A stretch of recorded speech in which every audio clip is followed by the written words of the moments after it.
All right, so let's start with a roll call of the council members. Chelsea here, Laurel, Here. Vicky, Wanacott here. Trisha, Here. Leanna, Here. and Amber. Here. And I think that's everyone. Okay. Would somebody please read the school verse? I will. Am I on mute? No. Nope, you're good. Thank you. Okay. This is our school. May peace dwell here. May the rooms be full of contentment. May love abide here. Love of one another, love of our school, and love of life itself. Let us remember that as many hands build a house, so many hearts build a school. Thank you very much, Laurel. And that takes us to 1.4. Are there any agenda modifications?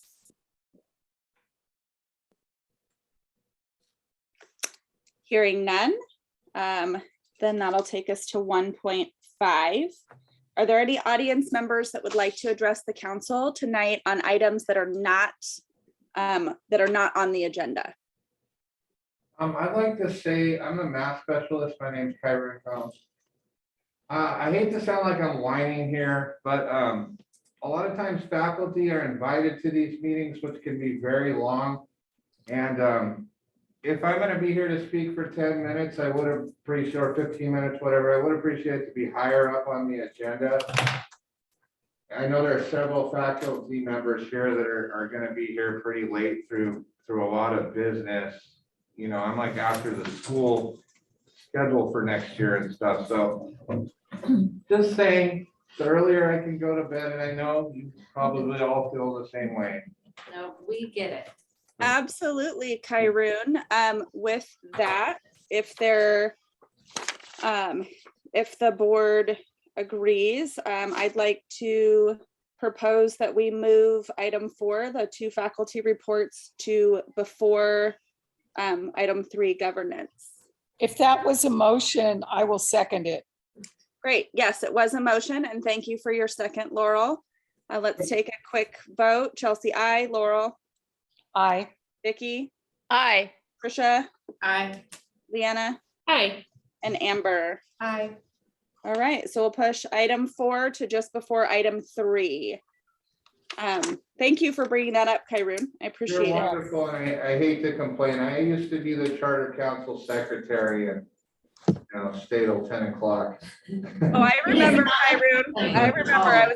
I was at more than one meeting of those meetings with you, Kyron. I remember. Thank you. It's a legitimate concern. All right, with that, are there any additional audience members to address the council again on items that are not on the agenda? Okay, hearing none, seeing no hands raised, that will take us to the consent agenda. I will entertain a motion when somebody is ready.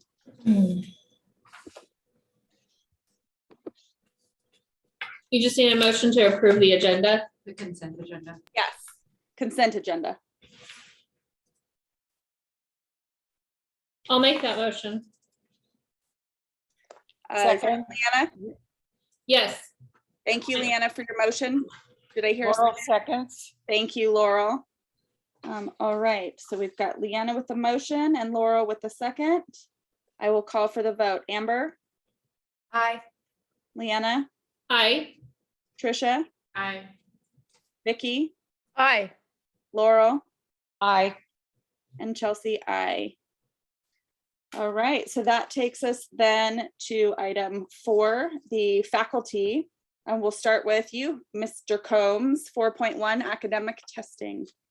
Is there any way you could bring up, share the PowerPoint I made? Thank you so much. Yeah. You guys are amazing, by the way, because I just do have a really busy day tomorrow personally. No, I totally get it. I'm here till the end either way, so I'm happy to at least help somebody get out of here a little early. Okay, does everyone see that one? Okay, so I want to start out talking about not the last state testing, but the last time before that, which was 2018, 2019. That was the year of the campfire, but Susan and I had met with Chico Unified and gone over data with them.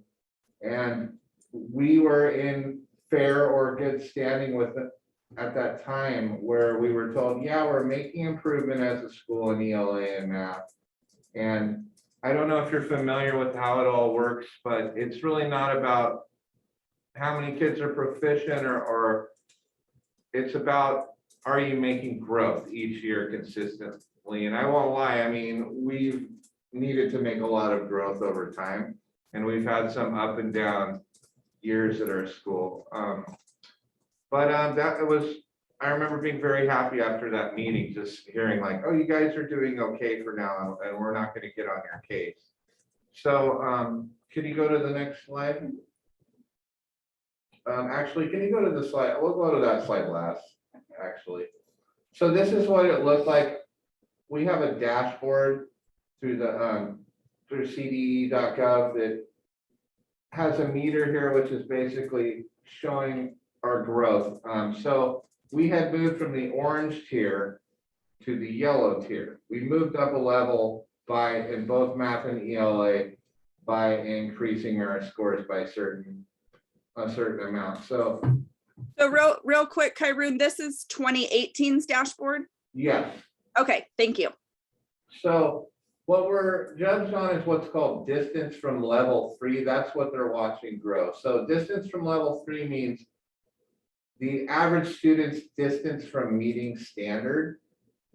And that's what they want to see improve every year. So let's say you're a school that has a ton of students that, you know, are proficient, but a lot of students that are not. That's not necessarily better than a school who have a lot of students that are close to proficiency, like we tend to have. And so we don't have a dashboard for last year's testing, and we won't, because our scores basically, I mean, correct me if I'm wrong, Susan, but our scores basically aren't going to count for 2021. Most of Chico Unified didn't even do CASP. The state testing, they chose to do iReady instead. But I talked to Susan and we decided to do CASP because it's a more comprehensive assessment. iReady tests on reading and math, whereas CASP has writing tasks and also longer math tasks. So could you please go to the next slide? So here's where we were in 2018 and 19. Oh no, I'm sorry, this isn't correct. This was the state. And you know, it is hard for me to share this data because we aren't as good as the state average consistently. We're getting closer to it. But this was what it looked like in 2018 and 19 for all schools in the state. And so this is just a circle graph here where we can see the blue and the green are students that either exceeded standard or met standard. And then the red is our students who just get what are called standard met, the lowest level. And then the yellow is standard nearly met. So a couple things I want to point out. You can see that in general, standard met is lower for math. And standard not met is normally lower than math as well. So there is a struggle in math. Students definitely perform better on ELA tests. You can go ahead and go to the next one. So this is 2020-21. These are the schools in California that did take CASP. And if you need to go back to the previous slide, you can, but you can see that the numbers definitely dropped by substantially. And then if you go down to ours, this was ELA in 2018 and 19. We had made some improvement. And then in math, I would have definitely liked the blue and green to be a lot higher, but our standard nearly met definitely increased quite a bit from the previous year. So these are available online. And let me see. So if you go to the next slide, we didn't make any negative change really, other than the standard not met and math went up a little bit, but both our met or exceeded standard miraculously went up, which is hard for me to Yeah. explain. Wow. That's great. So Kyron, this, to me, it looks like maybe some of the kids that previously were just on the other side of the nearly met, maybe like were right on the line now are just on the other side of the line, like Yeah, that would explain the not met and the nearly met, adjustments with the exceeded and met also gaining. I mean, I don't know what your thoughts are. yeah, I'd say that's fairly accurate what you're saying. I mean, I don't know for sure exactly which students dropped. I could look at that data more clearly. We did have a meeting of comparing our iReady scores, the internal assessments we do to CAS. But if you can go back up to the second slide.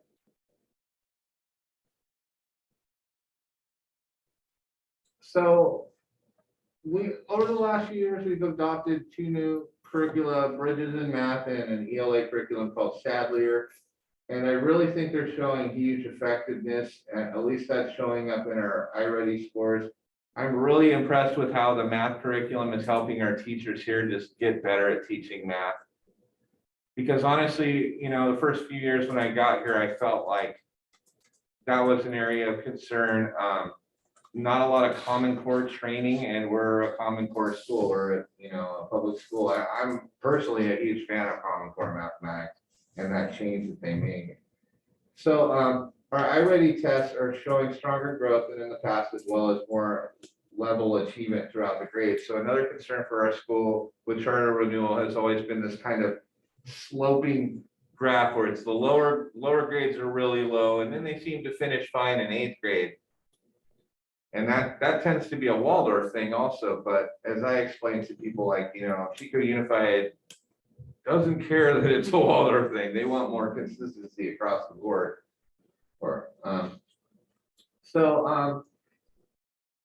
Some of the concerns I have is our attendance. That affects state testing, definitely. I mean, right now there are many kids, I don't know where they are. They've had COVID, some, and disappeared for 2 weeks, which is fine. But there are a lot of kids that I can't get to do our iReady test. They're just gone. And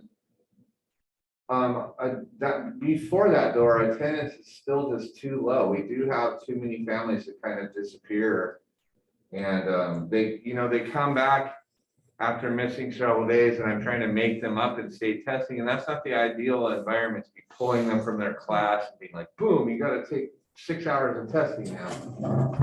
But professional development in math, I would like to see more of it encouraged here, at least. I mean, I try to encourage it. Chico State offers just so many great programs for professional development math that are free, that elementary and middle school teachers from all over this area come to voluntarily. And it seems like most of the professional development in our school regarding academics is through Waldorf. And so I would like to see more of a balance on that. I just finished a really good book study with Chico State on a book that's called Productive Math Struggle. It's really about getting children to just engage, think, and struggle with math. And I've really enjoyed that, and I'm trying to apply that to our school and share that knowledge. We do have like our independent study thing. In no way can I equivocate independent study to being here. If a kid, especially like in my accelerated math classes, the kid tells me they're leaving for 2 weeks, just like, you're going to miss a lot of learning and you're going to have to catch up. So I'm wondering, with all the independent study this year, if that's going to have a negative impact on our state test scores. But we'll see. If you want to scroll down to the final slide. Sorry. So this is where our iReady is looking midway through the year. And I'm very pleased. We do have some kids that haven't taken it yet. All of 3rd grade hasn't taken it, unfortunately, because there was a COVID situation in there, and it's scheduled to be done after the 4-day weekend. But looking at the green and the yellow, like I said, in terms of things being consistent, I'm definitely seeing a huge improvement in that. I'm seeing classes, grade levels that were really kind of low, and they're creeping up a little bit. So, any questions about how to read this? There's 5 placements there now. If you see like the green with the slanty lines, that's basically like surpass standard. And then the red with the slanted lines is basically they're in many grades below. But I mean, looking at our 8th grade, looking at our 5th grade, they're very strong right now. I'm very happy about that. And yeah, so we have. And this compared to like these same classes the year before, are they tracking, like they're saying about they're consistent as they're moving through? I'm sorry. Like, are they these same classes that say like last year, if we were looking at them, are those numbers consistent? Is it? No, they're better. They're better. That's when they're Okay. quite a bit better. Good. I have a couple Go questions. ahead. Sure. Do you target, so say if you're looking at like 4th grade math, 7th grade math, is there a way to sort of target those classes that are maybe struggling in the, do you, or maybe more training specifically to those that are teaching in those classes, or have we tried anything like that? Looking at their curriculum, looking at their attendance, Yeah. seeing if there's something we can identify that specifically is going on with those classes? Well, I definitely do look at that personally. Okay, And talk to those teachers. It's not always an easy conversation though, sure, to be like, sure. your math scores need to be a lot better, or Well, like, Or- I mean, you could put their reading scores, like in the 7th grade looks a lot better than say their math, sure. so it's not all negative, but just looking at the negative part of it. Yeah. The funny thing is, so the reading, when I'm looking, there's actually more kids in the red in reading. So Oh, reading you're definitely right. does I'm looking tie at it. into math Oh, there we very go. much so. And as with CAS, we'd expect these math scores to be slightly lower in I-rating. But yeah, our intervention throughout the school is distributed pretty much equally, starting in grade 4. So like I go into a 4th grade class 2 days a week and a 5th grade, et cetera. And it's different with different situations and teachers. I don't want to judge teachers individually, but some teachers are more like, I want to make changes. I want to be more hip to what's going on. And then other teachers are like, well, I kind of want to stick to what I've done, so we have conversations about that. I know Susan encourages me to have tough conversations about those things. But there could be different contributing factors, right? If they're Oh, having sure. a lot of attendance issues, that could be pulling some of the kids down in the class. If there's, there's just, Definitely. I mean, it could not just be the teacher as well, right? Definitely. So an example of that is when you look at like 7th and 8th grade, those are grades where at least over the past couple of years, we get new students, but they just don't show up to school. It's like they kind of came here because maybe they're thinking we don't have to come to school. I don't know, but like 8th grade is so strong that if a few more kids were showing up to school, those numbers would go up, in my opinion. Right. There are a lot of factors. And I'd be interested to see 3rd grade because haven't they been on the new curriculum? Yes, for they have. 2 years, yeah. For 2 years. So that would be interesting to see. And I mean, speaking of Katie personally, just how hard she is working to learn to teach math well, I'm very impressed with her. And Mhm. so I expect growth there too. I Homework mean, is intense. so, math. yeah, For 3rd it's grade. a lot of these scores that are just in this double red. I mean, there are kids that somehow over time just fell behind grade levels, kids that really struggle with effort and things like that, kids who can't read very well. One of the things I do as a math specialist is sometimes I just ask them, can you read that to me? And then, I'll see, they really can't read very well. And when our upper grades curriculum is all about reading in math. So Do we have like a reading intervention program since that is a struggle, or we're seeing that because you're right, those do tie together, I can see We it. do have reading intervention, but Susan, correct me if I'm wrong, but we don't really have much reading intervention for the upper grades. And I have brought that up to the reading specialist, not that it's her fault, you know, that's just the way things are structured right now, but yeah, it's really difficult for a kid to have confidence when they're in 7th grade or 8th grade and they can't read very well. We have, to answer a little more, we have significantly increased the ELA intervention in the middle school this year. But the test scores here are not necessarily going to show the work that we're doing now. But we did previously only have reading intervention for the lower grades. And so one of the things with Ellie Glassman going full-time into ELA is the amount of time she's available for the upper grades too. So so we've been looking at that sort of thing, looking at specific classes. Teachers are getting a lot better at integrating the data they're seeing in iReady into what they're doing in the class. So definitely the improvements going on. And then there's the balance of COVID and Campfire and the improvements. And so we're just continuing to try to improve no matter what gets thrown at us.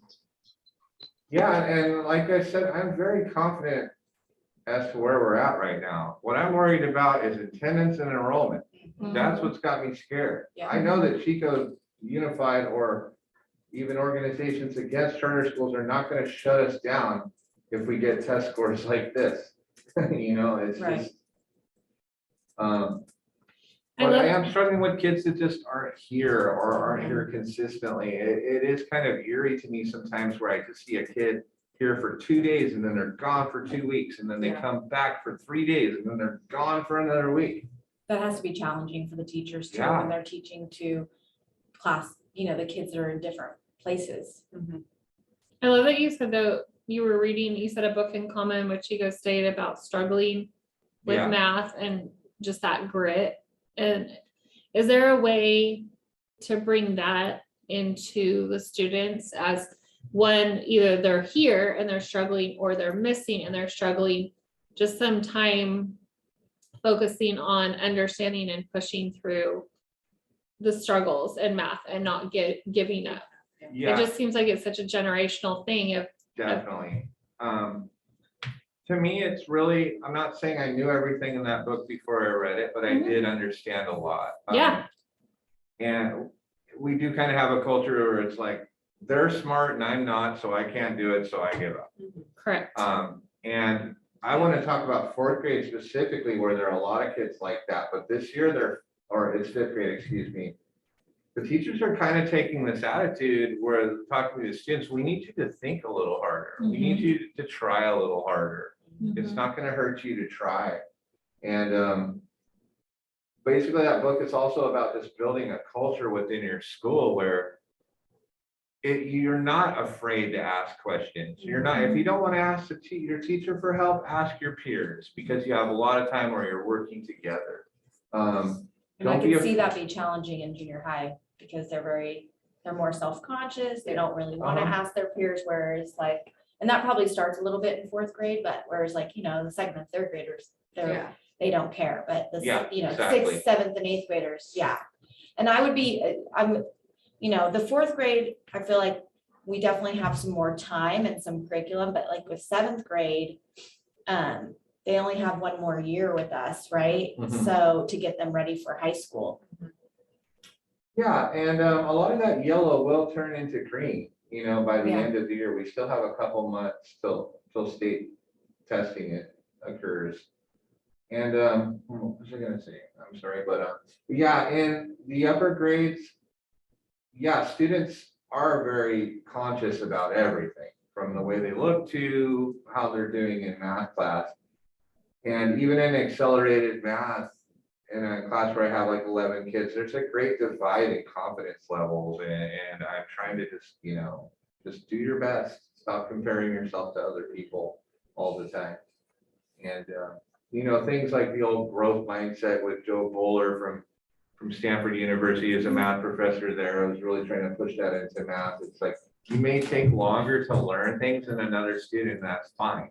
But you may end up learning more in the end than they did because you stayed at it longer. And that's the same with anything from, playing chess to doing math. And so, yeah, I would love to see the struggle normalized a little bit more for all students. Just the fact that there is some work that goes into you have to be bad to be good, and you have to be good to be great. I had a tough conversation with a 5th grader last week. He's finally starting to make a little improvement in his effort, but I talked to him about his iReady, and I'm like, I think you're not getting better because I really don't see you trying very much. I see you putting your head down on the table, and that's just called struggle avoidance. Anytime they put a warm-up problem on the board or something, instead of looking at it and trying to engage with it, you just get this idea that you can't do it without help, and you just give up. And fortunately, his teacher has talked to him about the same thing, and the student's starting to get a little bit better. But yeah, and it's interesting when you look at 6th grade, because it's sort of in the middle with the kids that are really high, the kids that are really low, which is kind of a weird dynamic. And are they able to kind of float around and help each other? Because I feel like at that age, they're a little less conscious of their, being wary of their peers. And I have just started, I've been teaching that class now. I took over teaching that class about, I think, a month and a half ago. And they're starting to show improvement, but that's one of the biggest things I'm talking to them about is effort. I mean, we're talking about little things like, I can't get my book out when I say it's time to start math in the morning. Wow. Having conversations about that. There are kids in that class that are habitually late or absent. A lot of them are just late. They show up halfway through math every morning. And I'm like, but I am confident that things are improving there because I hate, I went in there and I was kind of hard on them. I'm like, this is a joke. Like, your class, you guys are messy. You got garbage all over the floor. You won't get your math books out. You argue with me all the time. And I think things are starting to get a little better. I'm giving them a test tomorrow. We'll see. Nice. But yeah, a lot about just changing the culture in that classroom to where math isn't so hated for not for really good reasons either. So we'll see. Yeah, there are quite a few high achieving kids in that class, and I'm trying to help them while differentiating to a lot of kids that are many grades below. And unfortunately, the way that class was built was a green and red class. That's what I would have called it.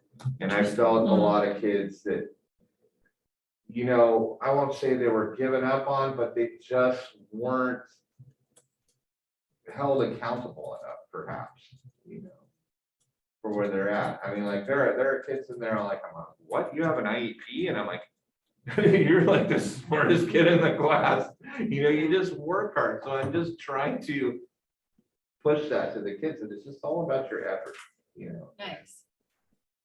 And so, yeah, another part of that book I'm talking about is what talking to your class, discussing these things with them. What makes a good math class?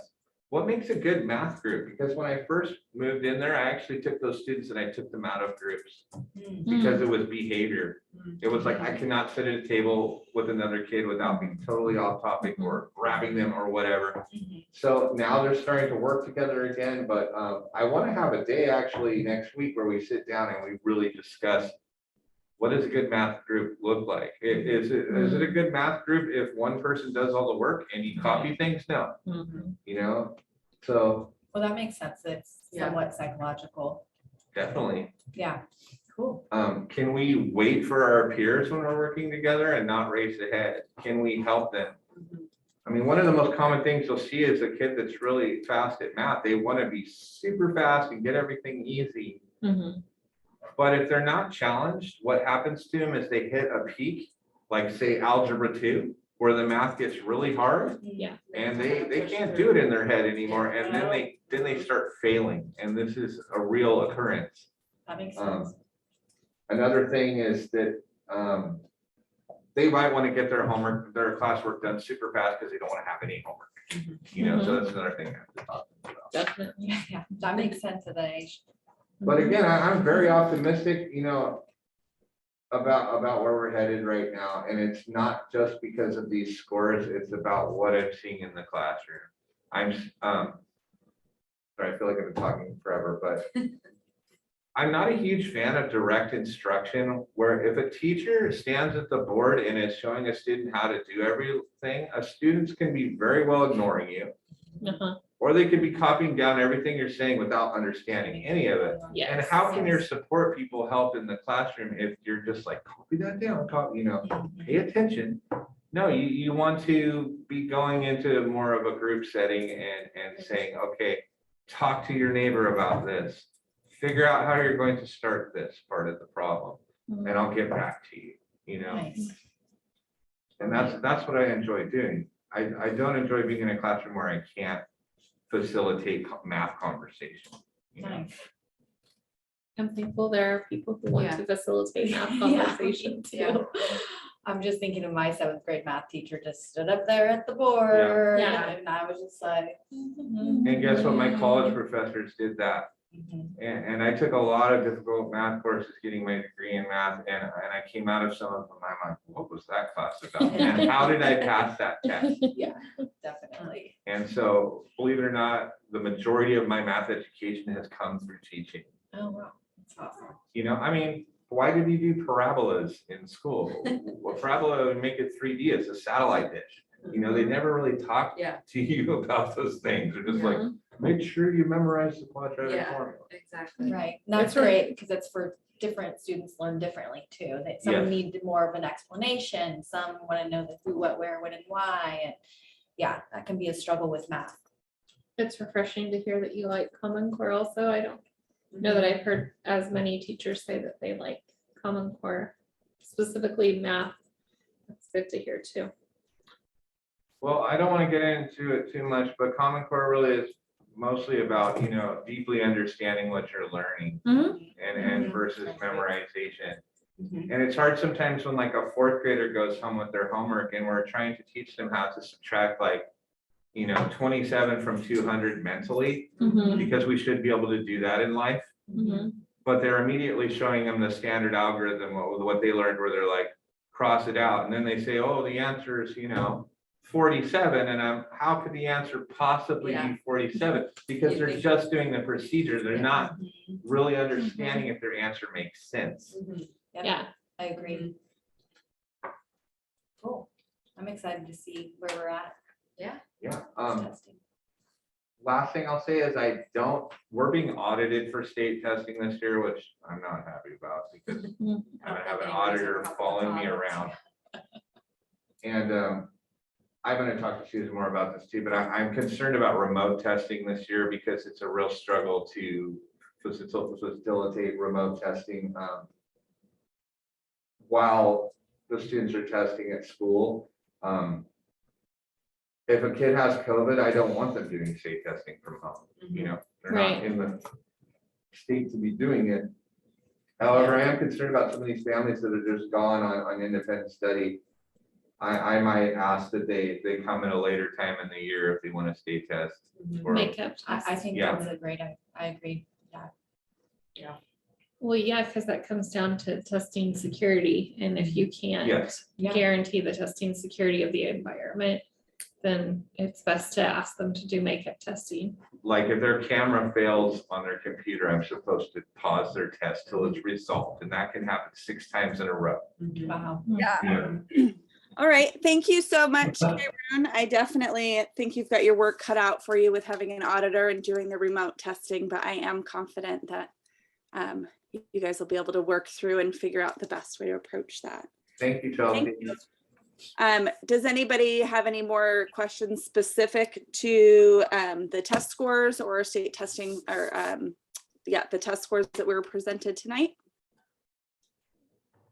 All right. Seeing none, thank you so much, Kyron. We really appreciate all of your insight and your expertise. With No that, problem. And I would love to come to more of these meetings and just talk about math, some nights and share. oh, I love that. Share our curriculum and things Yeah, like that. that's- Because I don't yeah. feel like the board Yeah. has seen much of it. Yeah, no, that'd be great. Yeah, just what our kids are doing, so. Yeah. Mhm. Well, that would be great. Maybe we can get that on the agenda in the near future. Susan and I can talk about that. So thank you so much, Kyron. You're welcome. Yeah. Thank you. Since we have moved the entire item 4 up, that takes us to our grade level report. So Riley or Nick, if you guys are ready, we'd love to hear from you. Yes, hello. I have a few slides to share. Sorry, I was hearing other sounds. I have a few slides to share, but as many of you know, it's not pictured in the slides, but I'll tell you, all across the school for Valentine's Day, I saw many, many sweet things happening. Students and teachers and faculty and staff dressed up, passing out love notes, lots of hearts in the hallway. It was all really sweet. And I feel like anyone who was at school yesterday could just feel the joy and experience that. So I just wanted to share that. It's not noted in any of these slides, but I wanted to just share that real quick. And then I'll share my screen.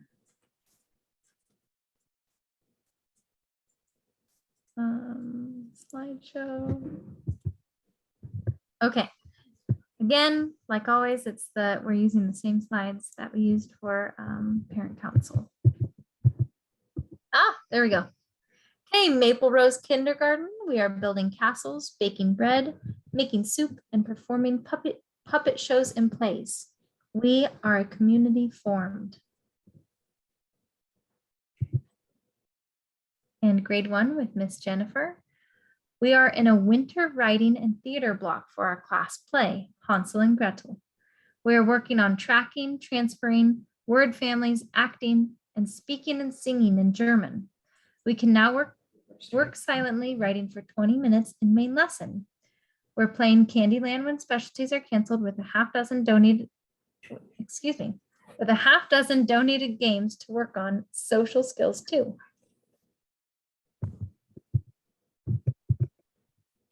Grade 4 with Miss Lee, having fun exploring fractions.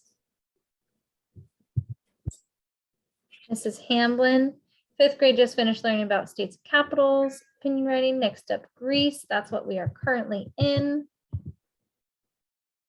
Oh, I'm having a flashback. Did I already share this? Is this deja vu? No. Okay, maybe I just looked through it on my own when I was making it and These are loved different. looking at everyone else's work. That could be it. Okay, grade 5, Mrs. Murray finished up our work on states and capitals, US symbols, and opinion writing. Now we are currently in Greece and the kids are excited. We have been learning about the gods and goddesses and the people and all sorts of exciting, adventurous things. And the students are currently writing odes to the gods and goddesses that we will take with us when we go to the pentathlon in May. Sorry, is it? Yeah, she's just talking about what they're in now. Okay. And then grade 8 with Mrs. Jones. 8th grade is loving learning about US history, especially the revolutions. So great for the 8th grade student. And we have some beautiful main lesson pages here by students. 13 colonies review, Continental Congress, artifact basket. Games with Mr. Meyer. Oh my gosh, fun. In games, we have been practicing yoga, playing flag football, working on our school moves, a movement program that helps develop literacy as well, and playing some of our favorite games. All the classes recently won the reward of a whole day of just games, and we have had a lot of fun this week revisiting our favorites from the semester. Here's some handwork happening outdoors, so sweet. And that is all I have for you today. We are short and sweet, but splendid as well.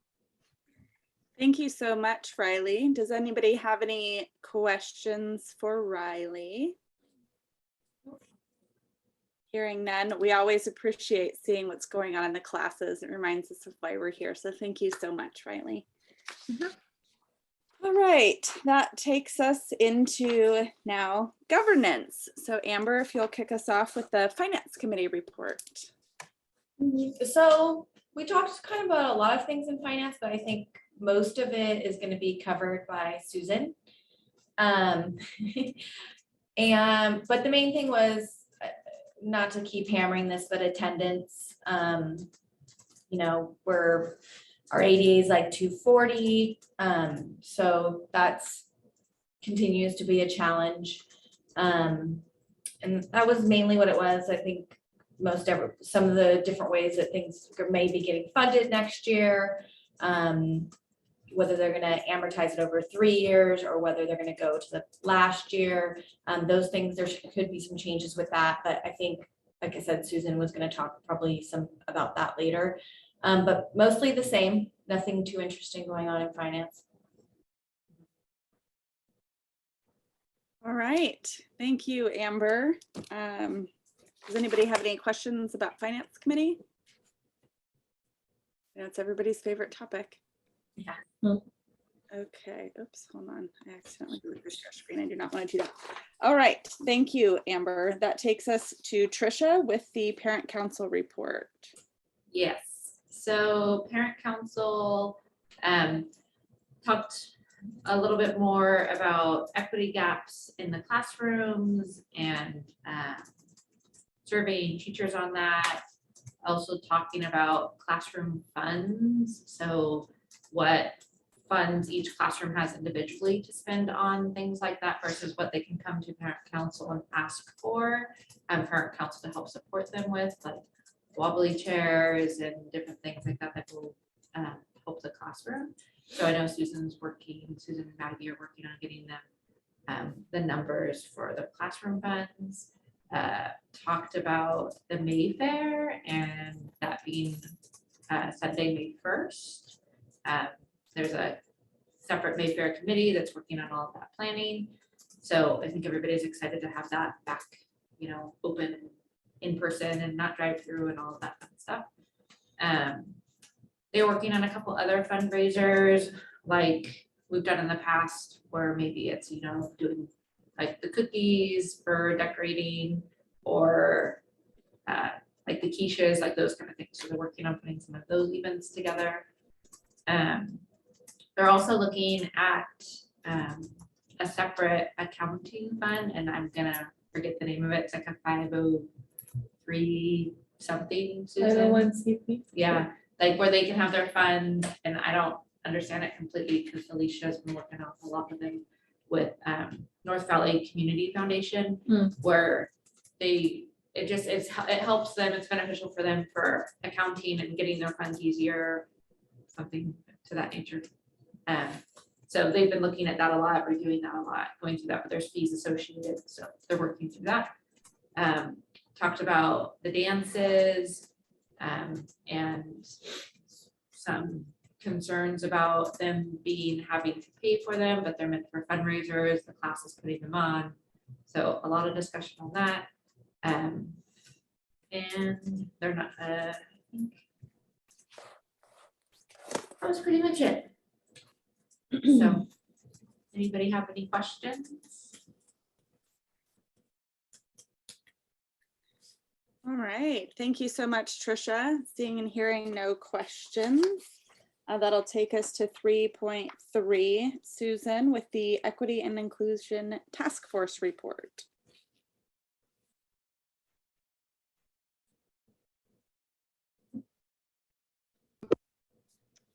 Yes, so the Equity and Inclusion Task Force is moving forward with getting a number of projects done. We have a Black History celebration or meeting assembly Thursday of this month that we are supporting. We are working on the celebrations calendar. So looking at each of the years of the classes, first kindergarten through 8th, what's discussed there, where we're going to fit, like some of the cultures that are not long-term in Waldorf, and where we're putting Buddhism, where we're putting other more African cultures and so on into the curriculum. So making that, a lot of the teachers are doing that now, but really making it part of our curriculum plan, and then basing celebrations around that, so that we are bringing that out either through assemblies or through festivals. So working on that work, and it's keeping us busy. Let's see what else I need to. We have been working with in professional development with our breaking down, really breaking down the identity iceberg.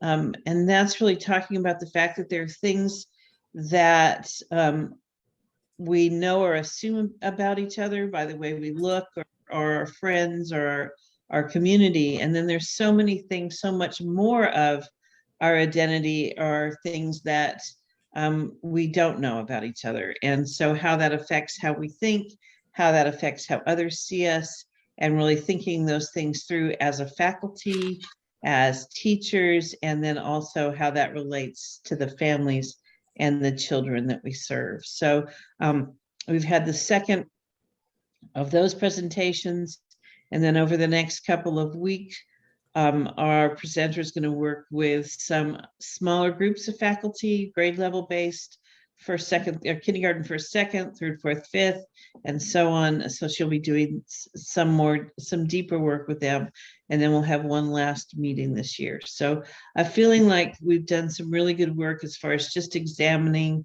where we're coming from and where we need to go. So that's the task force work. Great, thank you, Susan. Does anybody have any questions for Susan on the task force? Seeing none, that will take us to 3.4, the COVID-19 response update. So I put together an official report this time. It's been such a busy couple of months. So this is, as you know, that we're sharing information with the unofficial Butte County website. So this is the information, the basic information I shared. This looks at the totals for the year, which is, we have had totals for the year 26 positive students that have affected, actually have affected the classrooms, and 9 staff members that have been on site. That's about a little over 11% of our total population for the year.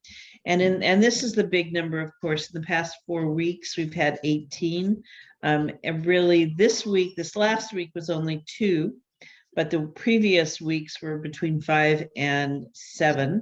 So we have had a lot of exposure during the month of January, as is true for the community, the county, and the state as a whole.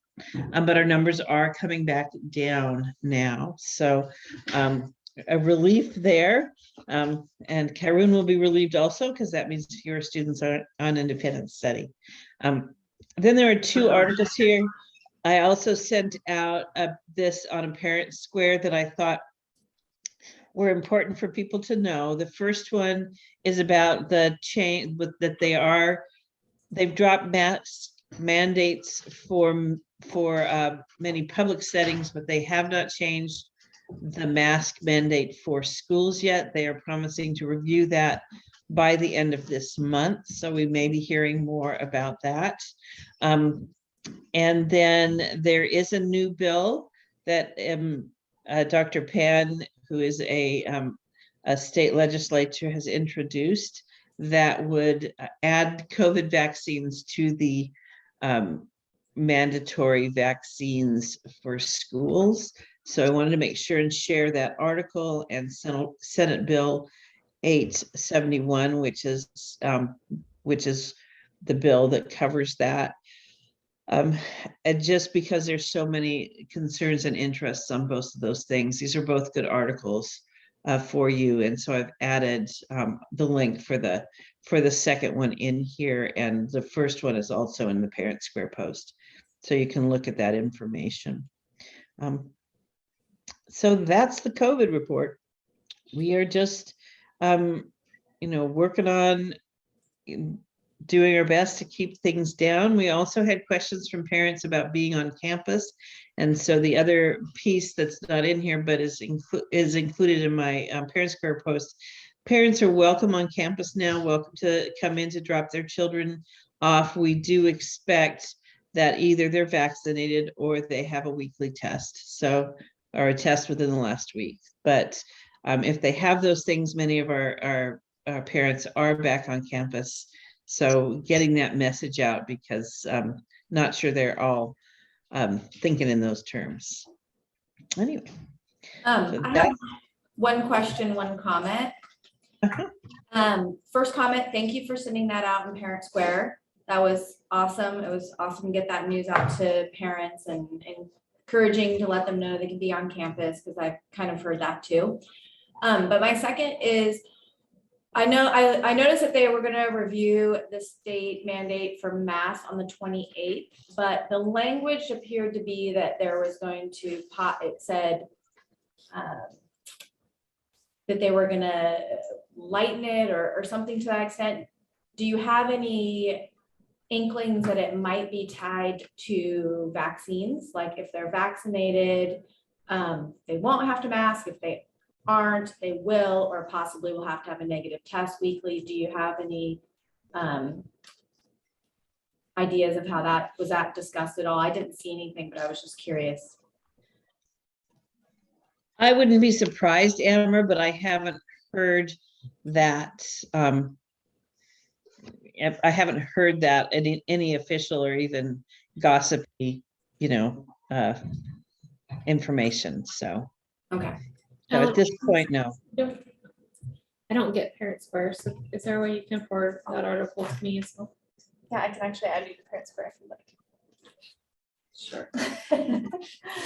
It'll just be another school, because you have Yeah. it for, yeah. Yeah, I'm on 2 other schools, Yeah. so you can just add me. Yeah, and then it'll just, you just click between the school, Yeah. Those notifications are fine. Every 5 minutes. Leanna, which article was that you were asking about? The one that Susan just mentioned that she sent out in the Parent Square. Okay, I think there's a link to that in the. The one, Chelsea, the one here is about the bill about the vaccines. The one that isn't in here is about the mask mandate, and that one is on the Parent Square. Okay, yeah, I would be interested to see that as well. Thank you. Okay, does anybody have any other questions regarding the COVID-19 response update? Carissa, first from the board, does the board have anything? Okay, seeing none, then Carissa, go ahead. Just a reminder that you do have 3 minutes. Thank you. I just wanted to say thank you for sharing that information, first of all. And I noticed I tried to click on the link for the video or the update from the health department, and it didn't work. It said the video had been removed, just to let you know. I did find it on the California Public Health YouTube channel, I think. And I just got to watch the first few minutes of it so far, but I'd like to urge you to take a look at some of the comments that people were making in the comment section, and just take that into consideration going forward. And I think there's probably some similar sentiment in our school. And also, I just wanted to also point out that if the mandates go through with the vaccination mandate, maybe it might be a good idea to look at what some of the other public charter schools in California are doing, like Kairos and Vacaville. I would highly recommend maybe getting in touch with them and just seeing what they're doing, because they have stood up against the mandates or even the masks successfully, as far as I know so far. And there's a lot of legal backing to protect them. Also, I'd just like to encourage a more inclusive environment for all the parents, because it kind of seems like a lot of parents feel othered when you're treating two groups separately and having different standards for them and not letting certain groups be included in the same way and giving them different expectations. And thank you for your time. Carissa, did you say Kairos in Vacaville? Kairos, yes, in Vacaville with a K. Thank you. Thank you for that, Carissa. Does anybody else have any comments for the Charter Council? All right, seeing none, that'll move us into item 3.5, the receipt of the ESSER 3 expenditure plan.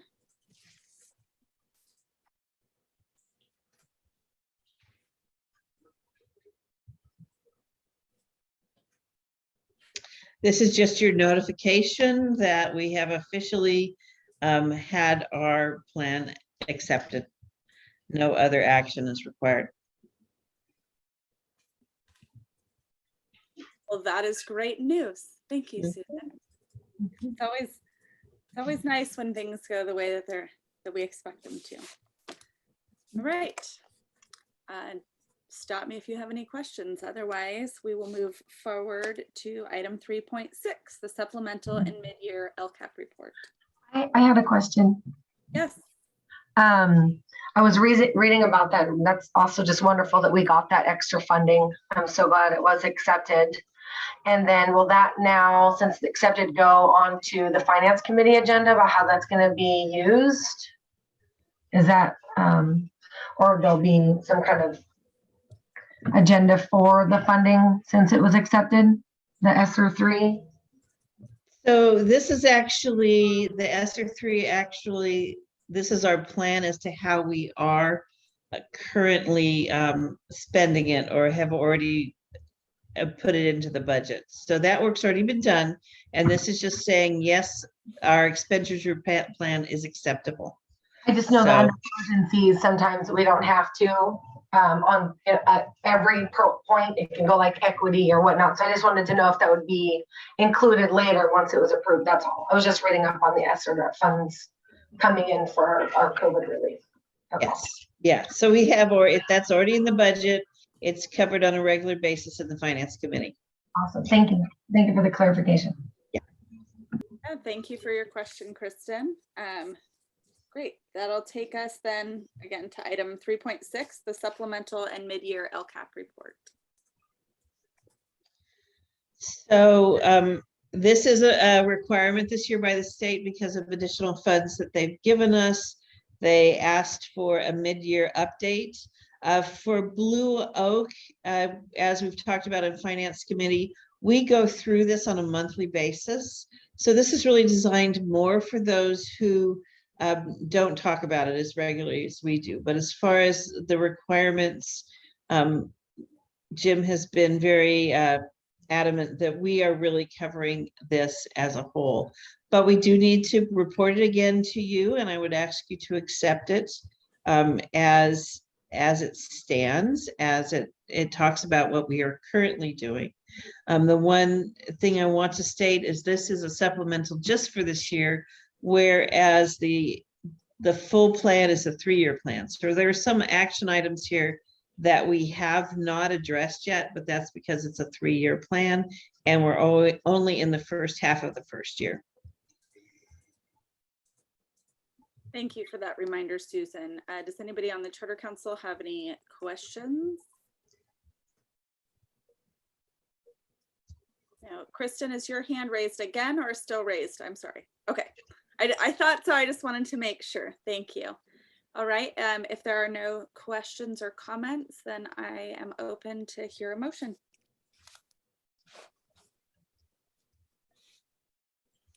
Laurel here. Laurel, are you making a motion? Yes, I move to accept this in its present form. Great, thank you, Laurel. Do we have a second? This is Amber. I'll second it. Great, thank you. Amber, then I will go ahead and call for the vote. Laurel, Aye. Vicky, Aye. Trisha, I, Leanna, Aye. Amber, Aye. and Chelsea, I. Great. Alrighty, that takes us to 3.7, the 22-23 school calendar.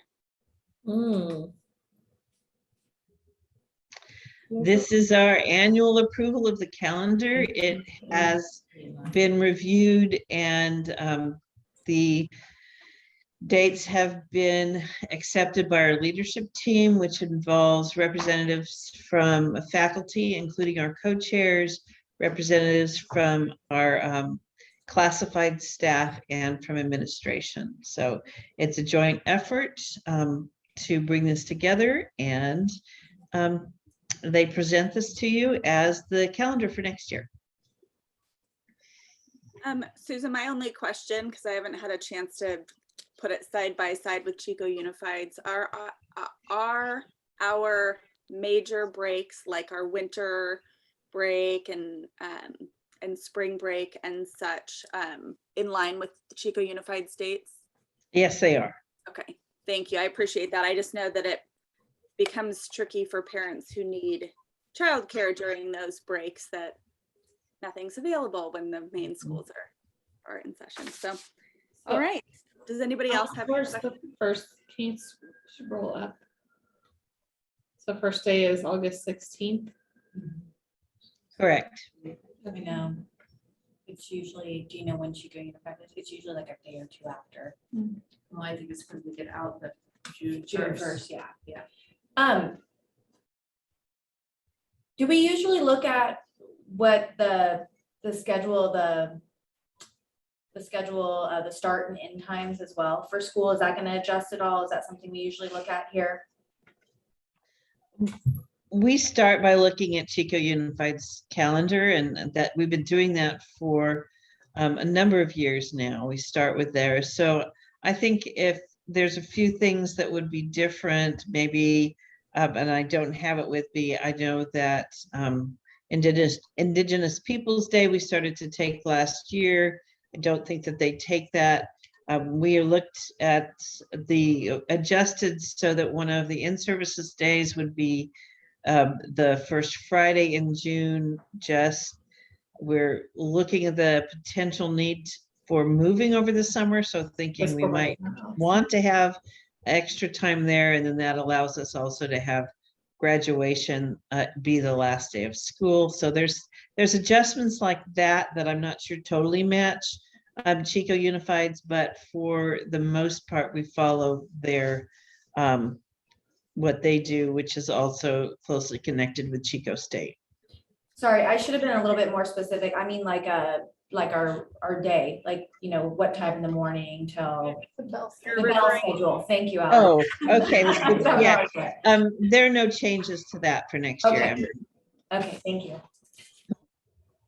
Susan, what's June 1st and 2nd? Is it no school on June? What So the first will be our last day of school. That's also graduation for the 8th grade. The second we put this year as an in-service day, with a special knowledge that we are planning to move over the summer. And so that extra day for teachers made a lot of sense.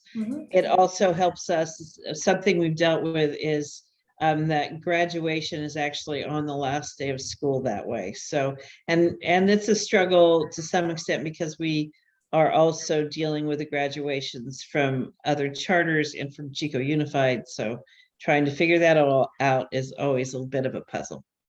Thank you for the clarification though. And Jackie, I do see your hand. Let me finish up with the Charter Council comments and then you'll be next. Does anybody else from the council have any questions or comments? All right, hearing none. Jackie? So the June 1st, that's graduation, correct? Correct. Okay. Have you considered changing that? Because I do believe that is also Chico High's graduation. And I personally next year will run into a senior and an 8th grader graduating on the same day. Mhm. And I know that it has happened in other families also. So I'm just bringing that to attention. It has happened in the past and it will be part of my family next year.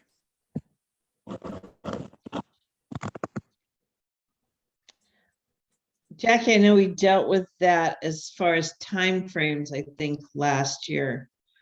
So that they weren't happening at the same time, but I'm not remembering the discussion, so I apologize for that. But I know we dealt with that. Last year, we had teachers actually who were also had classes that they'd had 4 years earlier that were graduating. So we did address that somewhat last year too. Okay. Yeah.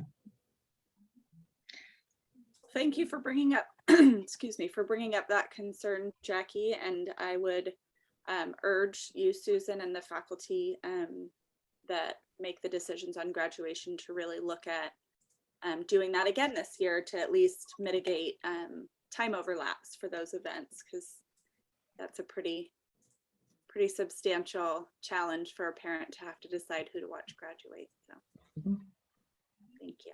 I appreciate that. All right, seeing no further hands raised or anything, I will entertain a motion to accept the school calendar. This is Tricia. I'll make a motion to accept the school calendar for 2022-23, I guess. Thank you, Tricia. Do I have a second? Mhm. Vicki, I think you're on mute.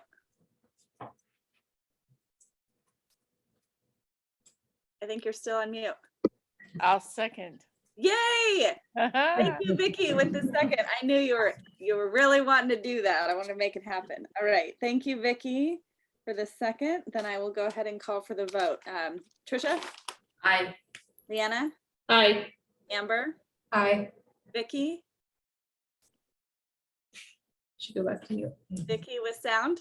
Aye. Laurel? Sorry. Laurel here, aye. And Chelsea, aye. Thank you all. Let's see, that takes us to 3.8, the policy update.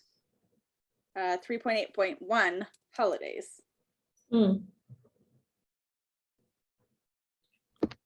So this was brought up from our classified staff, that now that this is the second year we've had Indigenous Peoples Day, the request to put that on our paid leave or paid holidays for the year, so. Which I support. Thank you for that, Susan. Because this is a policy update, can we do it in one meeting, or do we have to do the same as we do with policies and have it be the first reading today? This is the first reading. Thank you. I wasn't sure, since it's not the policy itself, it's just an update. I didn't know if we had to do it over two. So, okay. Mhm. Thank you. And folks, make sure you take this time to consider this, as we'll be voting on it at the next meeting. All right. Does anybody have any questions? I do. Go ahead, Leanna. Is this is Indigenous Peoples' Day replacing the previous holiday, or was it not previously on the school calendar whatsoever as Columbus Day? It was not on the school calendar as Columbus Day. This is a new additional change. Thank you. So I have a question. Go ahead.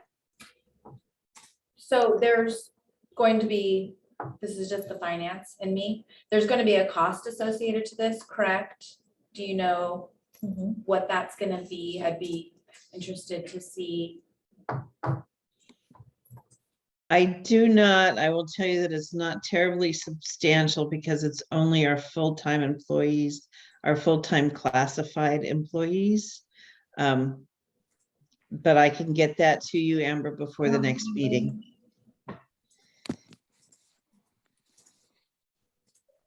So it doesn't Susan, have if I'm to specific- understanding this correctly, this is a new holiday being added to the calendar and they've been paid in the past.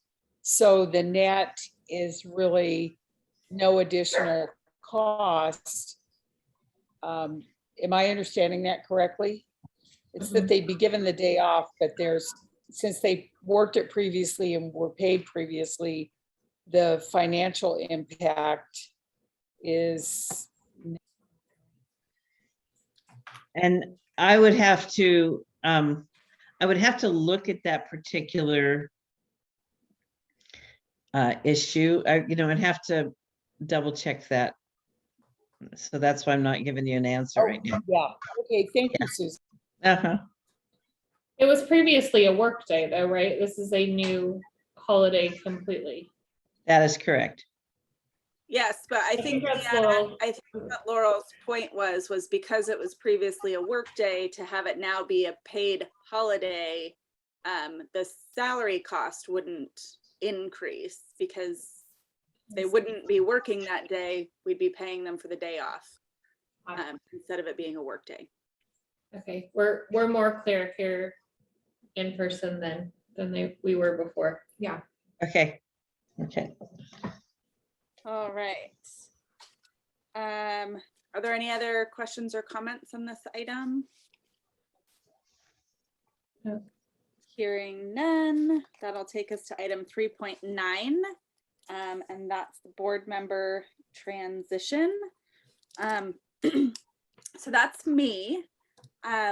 So we made the decision to move my son out of Blue Oak and into another school. Therefore, I am not eligible to hold a parent seat on the board. I would like to ask the Charter Council that I be able to remain on the board since we have an open community member seat. So that's that. I want to stay, but I need a new seat. Do we need to vote for you, Chelsea? I believe so, Susan. What was the question? She asked if this needs to be a vote, and I said, I believe. Yes, it does. Okay. It does need to be a, what you're voting for is to accept the change and approving her to take the new position. So if there's no discussion, I'll make the motion for Chelsea to be appointed as a community member seat. Thank you, Leanna. Does anybody have a second? I second, but I have a question with raised without any animosity. Chelsea, does that mean that Vicky or I would need to go off? No, Laurel, we actually have an open community member seat that has been open, which has actually been a little bit tricky for the board at times where one of you two are unable to attend because that puts us at an imbalance on the board. So this actually strengthens our board and balances out our community and parent member seats. So I reiterate my second and comment that I'm delighted that Chelsea would choose to stay on. Thank you, Laurel. Okay, does anybody else have any questions or comments before we take the vote? Okay, then we'll go ahead and take the vote. Amber? Aye. Leanna? Aye. Trisha? Aye. Vicky? Aye. Laurel? Aye. And Chelsea, aye. All right. that takes us to the next item, because now that we have an open parent member seat, we have a parent interested in being a member of the board. That's amazing. Good. Susan, would you like to present the board member application, or Amber, maybe you would? I saw that you were a reference on her application, and Kristen, I know that you're here right now, so if you'd like to speak on your behalf as well, we'd love to hear from you. Hello, good evening. Yes, I am very interested in becoming a part of the board. I know that these topics are really important to our community. And in doing that, I feel I've had teaching experience in the past. I've also been a parent at Blue Oak since first grade. My daughter's now in 5th grade. And it'd be nice to be on both sides as a parent and working with the teachers, faculty, and community members and making great decisions for our school. And nice to meet everybody, by the way.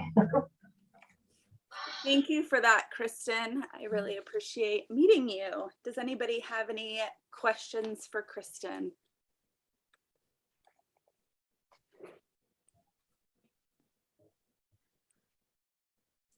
Laurel, it looks like you want to say something. Yeah. Yeah. Was somebody already asking? I apologize if I walked on somebody. Okay, Kristen, I wanted to say welcome, but also, have you had experience on other boards? Is this your first time of being part of a board? Thank you, Laurel. A board for a school? Yes. Yes, any type of a board where they were under like Brown Act and that sort of thing. Through my school, I work in mental health and I work in an integrated team with the Department of Rehab and youth counseling. And so, yes, there's quite a lot of decisions under the Brown Act. Specifically, no, but my vote and my integration in those boards with local communities, it's been about 3 years. So this will be my first time on the school board. Yeah, well, thank you. And again, I asked that my motivation was probably 90% curiosity. So thank you. All right. Does anybody else have any questions for Kristen? Okay, hearing none. Would anybody like to make a motion to accept Kristen's application to the board?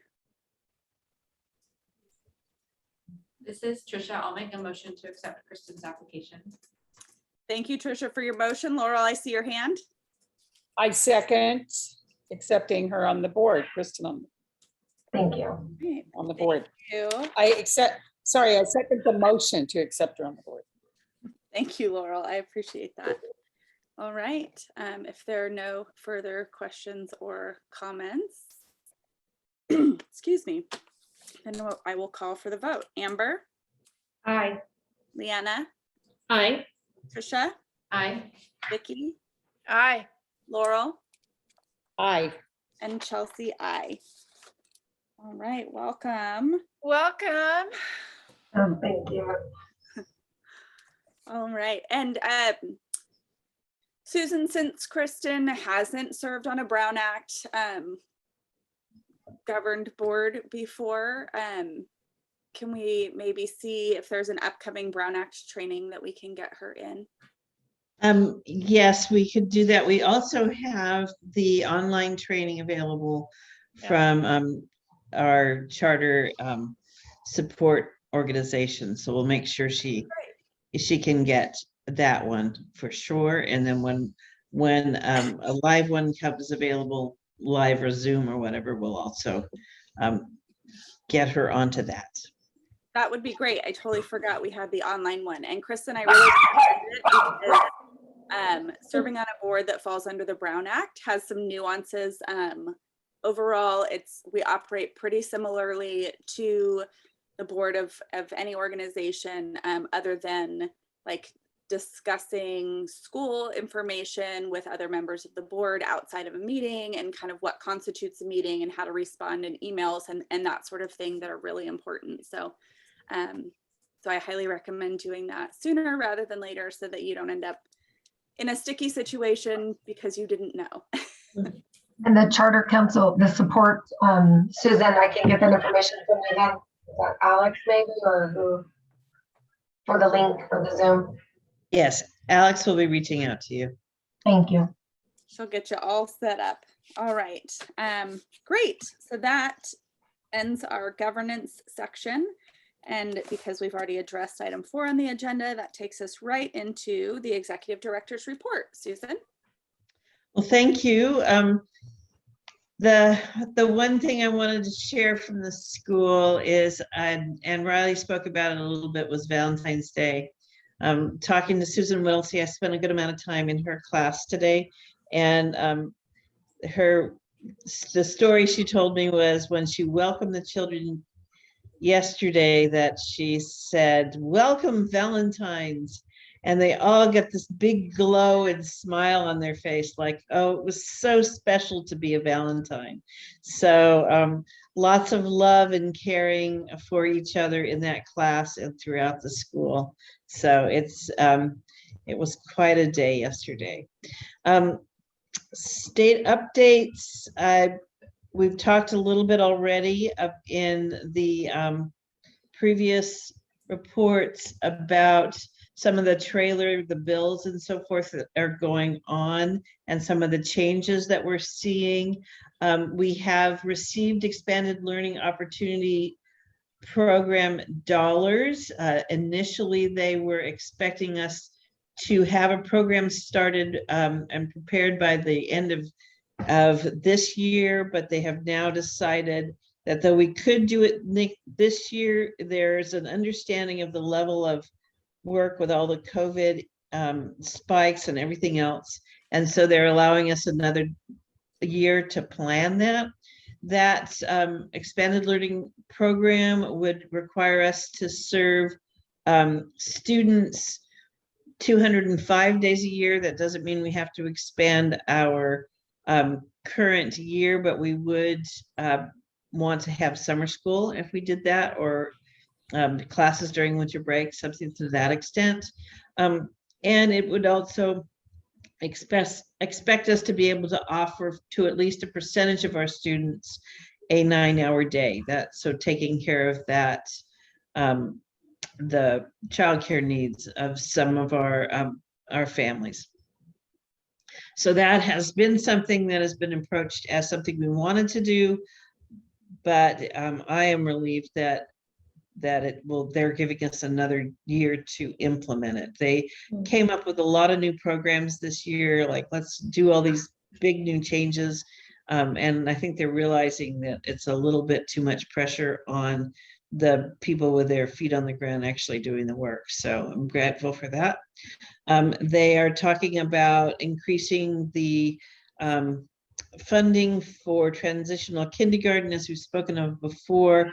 They're increasing the number of where they're starting transitional kindergarten earlier, but they're also making some changes, including reducing the number of students allowed in a classroom for the adults.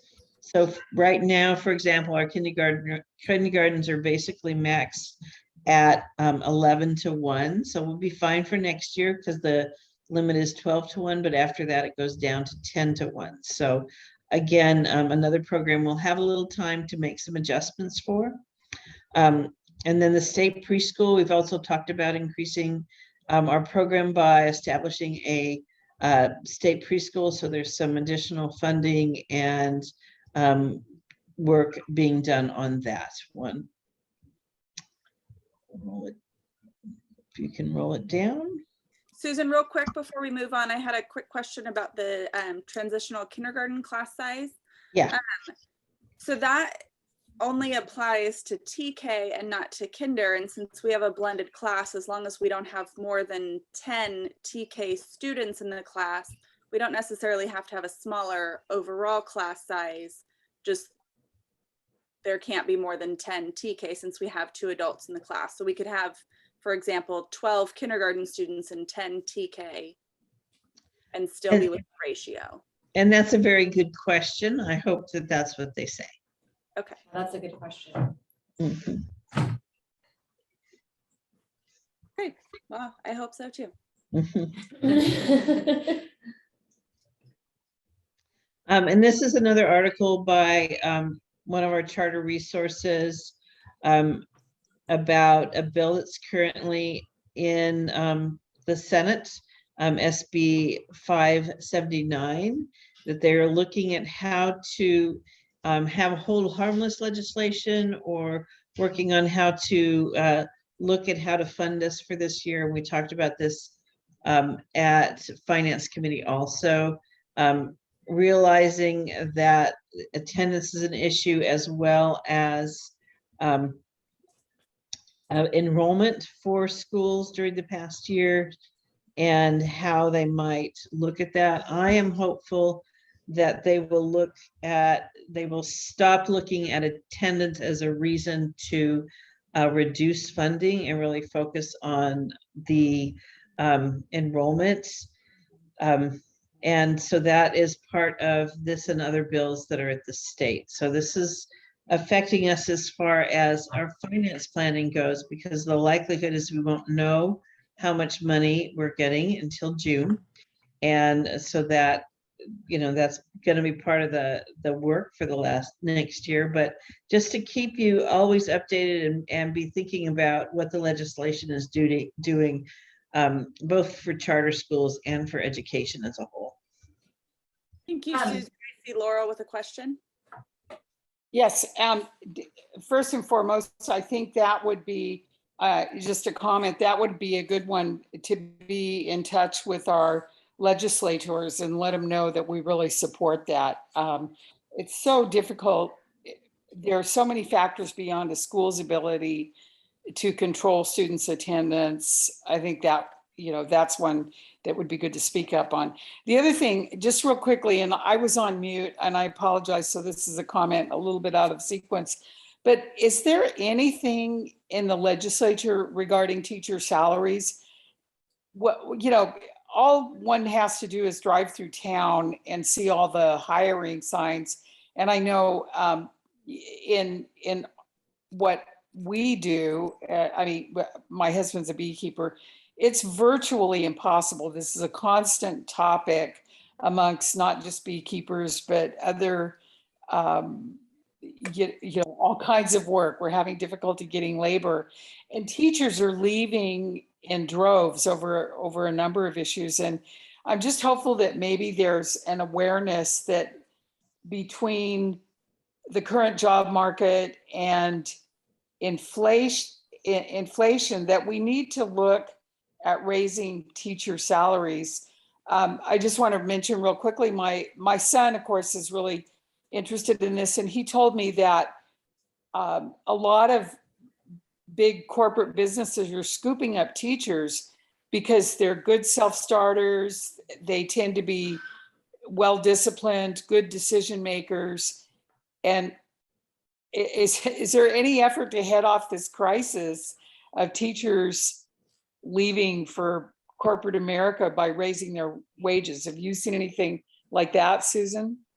I think there is. I think that the teachers' unions are definitely advocating for increasing the base. That is, instead of giving us expanded learning opportunities and new things to do, to just simply increase the amount of funding that goes into our base funding. So California, I think in the numbers that are posted online right now, we're like 27th as far as dollars per student that are spent.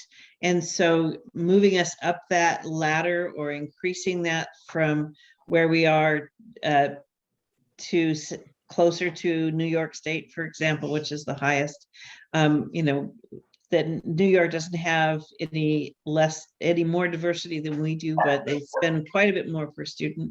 And so looking at that, the other is the increasing the COLA is the other way that that we're looking at that to make sure that the cost of living increase is equivalent to the inflation rate, so that we can at least look at giving raises at the same level as what is going up. So those are two ways when that the legislature is currently looking at making sure that our teachers are at least kept up to par in this environment.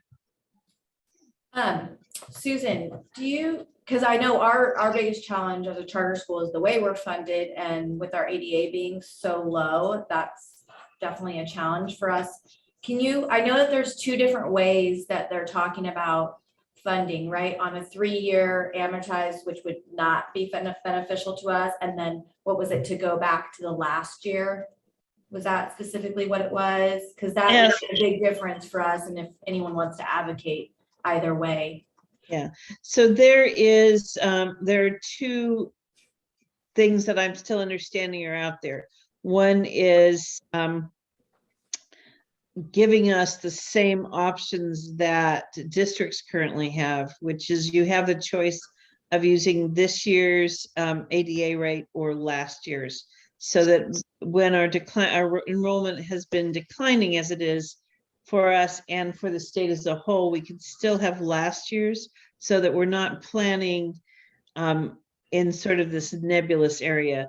Charter schools currently are expected to stay within the budget for the year they have. So if we, for example, have a drop in enrollment and we planned for a higher amount, which is true this year, then we could, and have in the past, ended up in areas where we can't balance the budget in that year. So it would be easier if we could say, okay, we can depend on what we had last year. If we go up, that means we have a little extra, but we're not going to go below what we had last year. So that would really be a benefit for the school, because then that brings that consistency into the year, and we're not worried about so much about being about going in the hole like we have a few years back.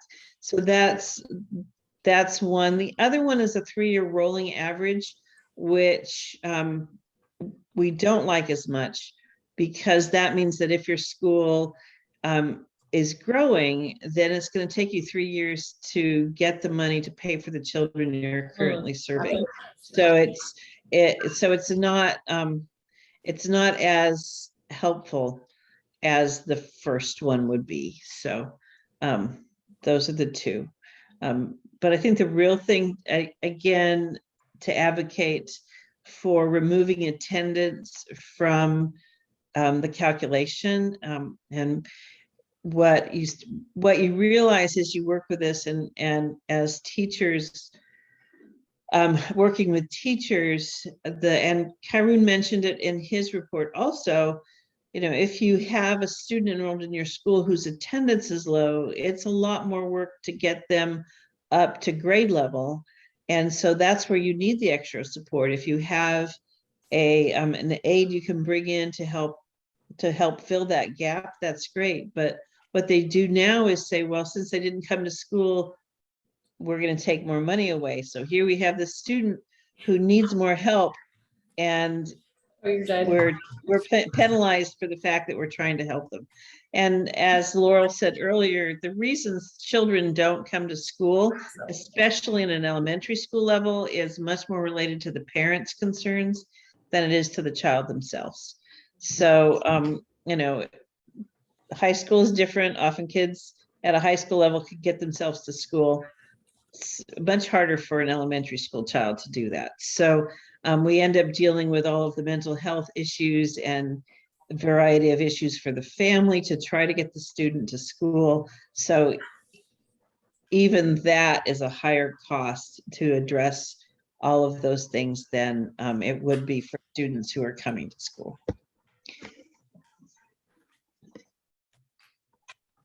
Thank you for explaining that again, Susan.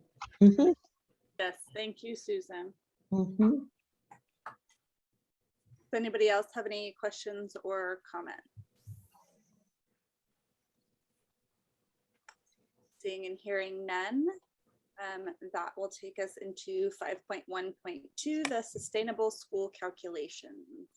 So we are starting this work in the Finance Committee, and I'm again going to speak to this. These are a couple of options, or a few options, that we began to discuss what would look like if, as we look at building a new school and as we look at funding it. I haven't gotten to the point of calculating what this means cost-wise, and I can only base things on this year, and so many things are changing for next year. But these are some of just the numbers that we would currently have. I've done 2 single track options here and 1 double track. My concern with the double track is how large that number gets if we really want to have a full school, and not sure we've planned more towards the central one, or maybe somewhere in between that one and the double track. So I'm really trying to flesh out some of these numbers. There was a definite concern brought up by the faculty in the Finance Committee that a class of 30 just felt too big. Yeah. I don't disagree with that. So I'm just trying to get a presentation of the numbers as a whole that we're looking at. Thank you for starting this, Susan. I agree that 30 seems like a lot. The other thing that I know historically, and not just at Blue Oak, but across charter schools, there is attrition in the middle school grades. So I wonder if part of the model maybe doesn't assume that all of the students remain through all of the grades, that we account for some fluctuation in those grades that historically have attrition in charter schools. Yeah, that actually is the next calculation on my list. I started it Sunday. It was like, what happens if we drop, assume that middle school will be lower, like with a maximum of 32 students. They're less likely to larger classes. Often middle school have larger classes, so a larger class in middle school versus the lower grades. That's another level of calculation I'm looking at right now. But Susan, if I recall, we did talk about right now, we generally, if we lose a student, we gain a student. So we're pretty stable, but as far as class size, what is it now? Is there less students in the upper grades, or does it really just depend? It depends. We have, I think, one of the upper grades classes is at the max of 28. The others run between 22 and 25 or 26, and they do come and go. It would be a matter of looking at, if we, just the realization.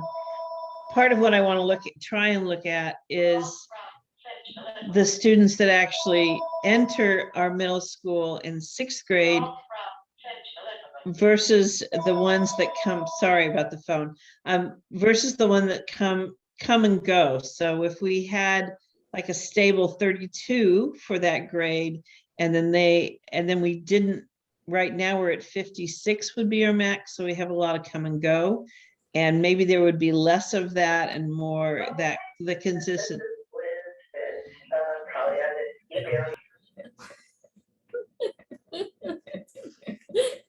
I love Zoom.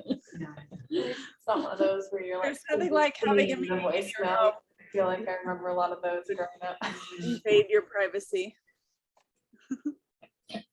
Like, you're All right, I muted myself for a little while for that call, so I'll look back later. Anyway, Your electricity on. yeah, so thank you for the thoughts on this, and I am continuing to ask people for input because this is a big project, and as two heads are better than one, as they say. So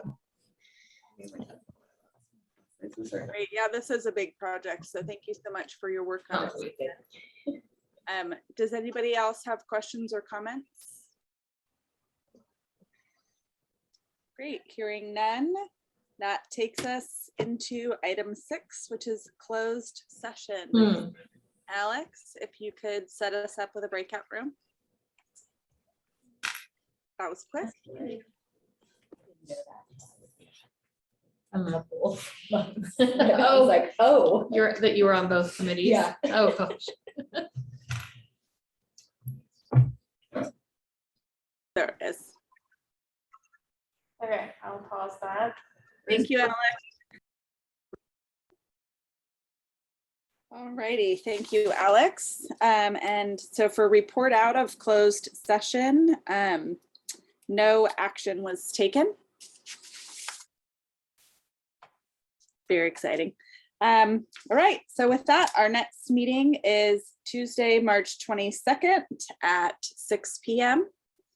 So I will see you all there. Trisha, you are on mute, but I would love to hear from you. Alex? There we go. Okay, now can you hear me? Yeah. Okay, so for future, just for the faculty and stuff like that, can we move that agenda just regularly up, that item regularly up on the agenda? So if people are coming from faculty, they don't have to sit through a whole meeting? So Trisha, I think the reason, and Susan, you can correct me if I'm wrong, but typically the faculty not only is here to give us a faculty report, but they're also here to represent the faculty through the meeting. So they typically take notes. So I don't know that it particularly matters when it's just the normal grade level report, but I definitely think if we have other speakers here, I think in any category, if we could put those towards the beginning. But Laurel? Well, I thinking of what Tricia just said, I think it's a good idea though, because it gives them the option. They can designate one person to take the notes or whatever, because with their schedules, and I know that, you know, teachers get in time crunches or they have a special activity, there's more prep. So I think it'd be a great thing if we could move it up out of consideration. And then, you know, we can let them know that we like somebody available to report. But I'm just reiterating what Trish said, so I'll stop there. Sure. Riley, I see you have your hand up. We'd love to hear from you. I just want to say thank you for the consideration. I appreciate that. And I know all the other teachers as well. And we would like to get more teachers involved in participating in these meetings and attending and presenting. And I think by moving that portion up in the meeting could be great for getting better faculty representation. But also, yes, it's true. Nick and I do take notes for the meeting. So we will stay as long as the meeting is happening. But I just want to say thank you for considering. And that's a great point, Riley, about wanting to involve other teachers. We'd love to have other teachers pop in and maybe share with us what they have going on in their classrooms instead of always having you have to do it. So we'd love that. So I really like that idea. Yeah, well, and I just think like like when you're presenting at a meeting and you have a spot, like when you're so far down, you have no idea what time you're gonna be giving your spiel. So when you're at towards the top, like you can kind of plan a little bit better. So okay. Well, since it's not on the agenda, it's not something we can make a decision on at the meeting, but I think those are great points. And Susan, I'm sure heard them, and we can, when we put together the next agenda, take those into consideration. Perfect. So thank you all so very much. And again, I'll see you guys at the next meeting. Have a wonderful night. Good night. Good to see you all.